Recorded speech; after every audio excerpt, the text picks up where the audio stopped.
Hello everyone, आप सब कैसे? आशा करते हैं कि आप सब ठीक होंगे। आज का हमारा टॉपिक है एप्लीकेशन पर। बच्चे अक्सर अंग्रेजी में एप्लीकेशन लिखना उनके लिए कठिन होता है कि इसको कैसे लिखा जाए। तो मैं लेके आया हूँ आपके लिए एक सरल तरीका जिसके माध्यम से आप अंग्रेजी में एप्लीकेशन अच्छी तरह से लिख सकते हो। पेपर में क्वेश्चन आता है और क्वेश्चन में जो वर्ड है उन्हीं का यूज़ करके हम 50% तो वैसे ही हम एप्लीकेशन को कंप्लीट कर सकते हैं और 50% अपने को याद रखनी होती है। तो प्रश्न इस प्रकार से है, प्रश्न को पढ़ लेते हैं पहले। You are Ram and Reena, तुम्हें राम या रीना दोनों में से एक बनना है। You study in government senior secondary school, इसको गवर्नमेंट नहीं बोलते, ये सही प्रोनाउंसिएशन नहीं है, सही उच्चारण नहीं है, इसको बोलना है गवर्नमेंट स्कूल चुरू। चुरू की स्कूल है, उसमें आप अध्ययन करते हो। Write an application to the headmaster of your school requesting him to grant you 2 days leave. आप बीमार हो, अपने प्रधान अध्यापक जी को 2 दिन की छुट्टी के लिए प्रार्थना पत्र लिखना है। अब इस प्रश्न में दिए गए शब्दों का यूज कैसे किया जाता है, आइए हम करते हैं। जैसे टू का अर्थ होता है, 2 अर्थ होता है, को या सेवा में। तो एप्लीकेशन में अगर टू का प्रयोग हो रहा है तो इसका अर्थ होता है सेवा में, और इसका पहला अक्षर टी कैपिटल आता है। बच्चे क्या करते हैं, इसको छोटा यानी कि स्मॉल लिख देते हैं, तो ये रॉन्ग है। तो याद रखिए हमेशा टी बड़ा ही आना चाहिए और ये लाइन खाली छोड़नी है।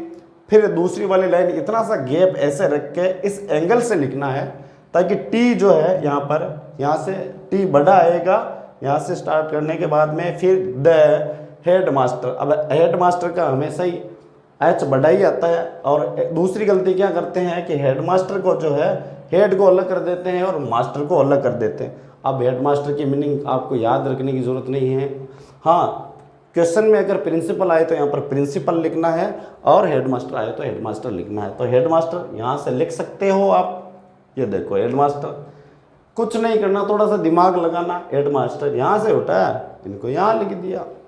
फिर कॉमा लगाना जरूरी है, यहाँ पर कॉमा नहीं लगाते हैं ग्रामेटिकली, बहुत सारे बच्चे वैसे ही लिख देते हैं। आगे बढ़ते हैं, गवर्नमेंट सीनियर सेकेंडरी स्कूल।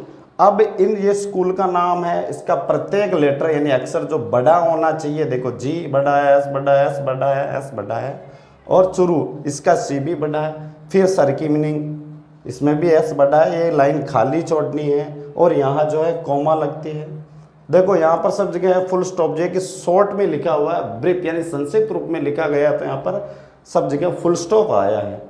तो इस फुल स्टॉप को ध्यान में रखना। और ये वाला मैटर कम ऊपर वाला जो टॉप है, हेड है, ये कंप्लीट हो चुका है, इसी के माध्यम से देख लो आप। हेड मास्टर आ गया, स्कूल का नाम आ गया, शुरू जो है ये आ गया, और यहाँ पर फुल स्टॉप लगाना है। यहाँ तक का मैटर खत्म होने के बाद में फुल स्टॉप यहाँ पर कंप्लीट हो गया।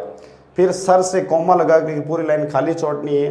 फिर यहाँ से एम बड़ा लिखना है, most respectfully I beg to say that. ये वाली लाइन मोस्ट से लेकर के डेट तक जो है, आप चाहे कोई सी भी एप्लीकेशन हो उसमें आप लिख सकते हो। याद कर कंप्लीट करके रखना है इसको। आई एम इल, यहाँ पर यू आर इल आया है तो यू की जगह आई हो गया है और आर की जगह एम हो गया, और इल यहाँ से ले लो, ठीक है ना, क्योंकि यू के साथ में आर सही क्रिया का प्रयोग होता है और आई के साथ में हमेशा एम सही क्रिया का प्रयोग होता है। इल को वैसे के वैसे लिख सकते हो, है ना।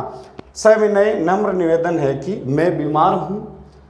इसी प्रकार से so I can not come to school, इसलिए, सो का अर्थ होता है इसलिए मैं स्कूल नहीं आ सकता हूँ। कैन का अर्थ सकना, कम का मतलब आना, स्कूल का मतलब विद्यालय। प्लीज, फिर जो है प्लीज लिखते हो तो बहुत सारे बच्चे यहाँ पर क्या गलती करते हैं, पी को जो छोटा लिख देते हैं, शॉर्ट लिखते हैं। नहीं, पी अगर आपके सेंटेंस में पहला लेटर आ रहा है, पहला अक्षर आ रहा है, तो इस तरह से दोनों लाइनों के टच करा के लिखा है कि मतलब कैपिटल में लिखा जाता है, ना कि स्मॉल में लिखना है। यहाँ छोटा सा लिख देते हैं, नीचे ले जाते हैं स्मॉल लिख देते हैं, तो ये रॉन्ग है। Please grant me leave for 2 days, कृपया आपसे निवेदन है आप 2 दिन की छुट्टी दिलाने की कृपा करें या स्वीकृति प्रदान करें। तो देखो यहाँ पर जो है ग्रांट शब्द भी, वर्ड जो है यहाँ से ले सकते हो, और लीव भी यहाँ से लिख सकते हो। अब 2 लिख रखा है, 2 दिन की चाहिए, तो आपको टू यानी कि बहुवचन में है तो यहाँ पर डे के साथ में एस लगेगा यानी कि बहुवचन हो जाएगा। तो डेज लिखना, अगर एक दिन की छुट्टी लेनी है तो केवल 1 लिखना है यहाँ पे, और यहाँ पर केवल DAY ही होगा क्योंकि वो सिंगुलर है, एक वचन, एक दिन की छुट्टी चाहिए तो केवल DAY लिखना है। 2 या 2 से अधिक दिनों की छुट्टी चाहिए तो यहाँ पर एस लगा के कंप्लीट करना है। इसी तरह से आगे बढ़ते हैं, थैंकिंग यू, आपको धन्यवाद। तो इस वर्ड में भी बहुत सारे अक्सर बच्चे मैंने देखा है गलतियाँ करते हैं। इसमें क्या करते हैं, थैंक की जगह थिंक कर देते हैं, THANK, तो एक ही जगह पर आई कर देते हैं थिंकिंग, और थिंकिंग का अर्थ होता है भी सोचना। तो लेकिन आप तो यहाँ पर लिखना है आपको थैंकिंग, ध्यान रखना। यूवर्स ओबिडेंटली, यूवर्स में भी मिस्टेक्स करते हैं, यूवर्स यानी आपका, आपका, तो यहाँ पर जो कोमा लगा करके एस लिखना होता है तो बहुत सारे बच्चे क्या करते हैं, कोमा लगाते ही नहीं है या फिर एस को हटा देते हैं। तो ओबिडेंटली, ओबिडेंटली का अर्थ होता है आज्ञाकारी, आपका आज्ञाकारी। उसके बाद में आपको क्या बनना, राम या रीना दोनों में से एक बनना है।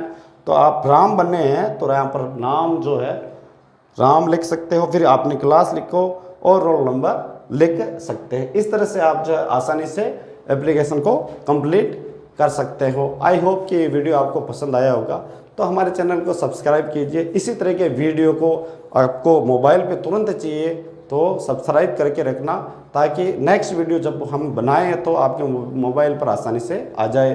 हाँ, लाइक करिए, शेयर करिए, कमेंट करिए, शेयर भी ज़रूर करिए ताकि अभी एग्ज़ाम चल रहे हैं बच्चों के, तो उनके पास में ये आसानी से पहुंच सके।